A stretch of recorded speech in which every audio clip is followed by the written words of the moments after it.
It's my life. I got dirty, dirty, dirty, dirty, dirty. It's my life. Alright mga kabomba, peace out. For today's vlog, papalit tayo ng ball race ni Bombastic, no? Yun nga, magpapalit na tayo dahil may alog na siya, no? So, hindi naman masyadong malakas pero agapan na natin para hindi lumala. Ika nga nila, no? So, order na tayo sa Yamaha ng ball race. At papakita ko sa inyo ito. Yan, no? At ito yung mga papalitan natin, isang set.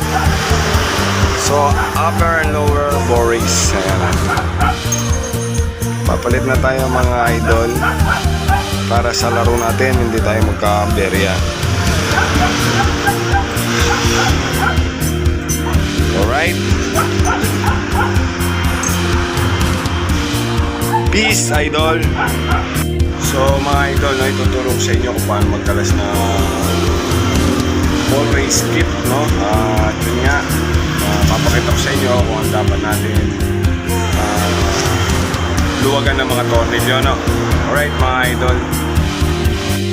So ito mga idol, no? Ito mga tornilyo Allen wrench, yan, may takip.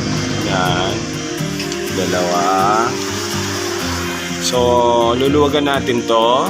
Tsaka yan, pagka maluwag na yan, mayroon pang dalawang tornilyo sa ibaba.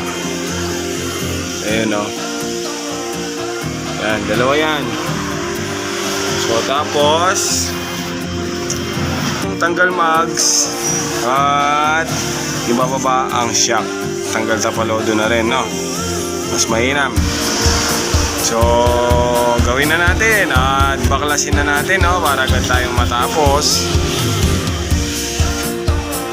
At syempre mga idol, kasama to center bolt para mataas natin to